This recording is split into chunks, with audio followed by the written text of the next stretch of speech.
Hello everyone, I am Anne. I come from Canada and I've been living in the Dominican Republic for about 10 years now. And I have to say, it is so hot right now. I thought I could share a few tips that I use when I travel, all starting with the packing. I don't know if you're like me, but I often go on backpack trips, which means I can't bring a lot of stuff with me. A lot of the cheap airlines charge you for your carry-on, for your checked baggages, so that's why I just use a backpack. This is the backpack I've been using for quite a few trips. What I like about it is depending how I pack it, it can either be a personal item or a carry-on. This backpack has a pocket just for my laptop here in the back, padded nicely, and also it makes it so much easier when I have to go through the TSA or any immigration security point, because I can just slide it in, slide it out. I bring the same laptop that I use at home for my classes. I have to admit though, it's a little heavy and big for traveling.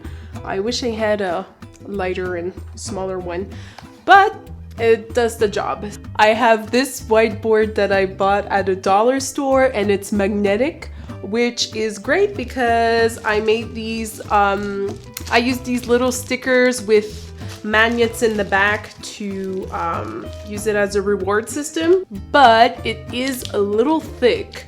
So if I'm really tight on space, then I'll just use this much smaller whiteboard. I can use both sides, so that's a plus. And then I can draw my rewards on it instead of using my my little magnets. I found these cute dry erase markers at the dollar store. Very small, portable, nice colors. And the only thing is they don't come with an eraser. Well, that's an easy fix. You just find a napkin or a little towel at your location, and there you go.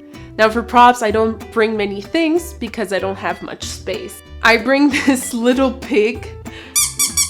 It makes my students laugh because it squeaks. Although it's kind of funny if I squeeze my bag wrong and I hear that, if there's a dog around, it will go crazy. I have these little finger puppet animals. It's perfect for younger students if we're practicing animal names or numbers too. How many?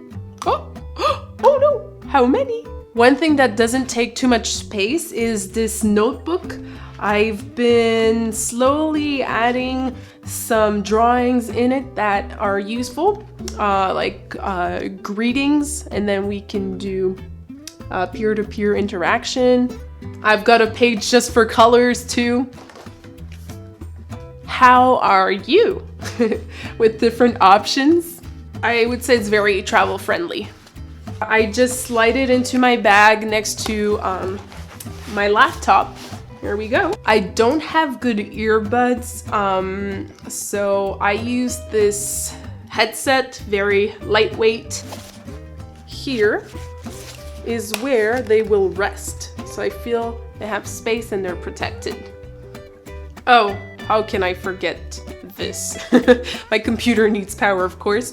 And I check where I'm going, what kind of power outlets they have to make sure that this fits. So there we go. I packed pretty much everything I need to give my classes. Very minimalist, but it works for me. As you can see, there's plenty more space to put what I need. So I put my running shoes on my feet because they're the heaviest pair of shoes I have. And then I put in here like probably a nice pair of flats and some flip-flops to wear inside the house or around the pool. Let's talk about the technical stuff. I approach my trips differently depending if I'm going on a short trip or a long trip, where I'm going, and if I'm traveling with people. If I'm going just for a week trip, if possible, I'll try to maybe take some time off, and I don't work on Tuesdays and Wednesdays, so probably I'll ask for time off on the Monday, the Thursday, so then I get like a nice 3-4 day off, and concentrate the rest of my classes Friday through Sunday. And I never work on the day that I travel. Too many things could go wrong. Who knows, maybe the location where I'm staying, the internet is not working fine, I need to find a plan B, or maybe my flight is canceled or delayed, and on top of that, usually we're all tired after a day of traveling. If I travel for a long period of time, I will approach this differently. I will think beforehand because that will influence a lot my trip. One key factor when you're traveling, as you've probably guessed, is finding a good internet connection. You can always send a message to the Airbnb host or hotel to ask for a screenshot for the internet, saying that it's very important in your decision making of where you'll be staying because it's for work. Another thing is, in some countries like the Dominican Republic, they have power outages. So yeah, you might want to ask about that. I check my options if it's better to just have a data plan for when I'm traveling, or once I get to that country, if buying a SIM card at the airport is the best fit.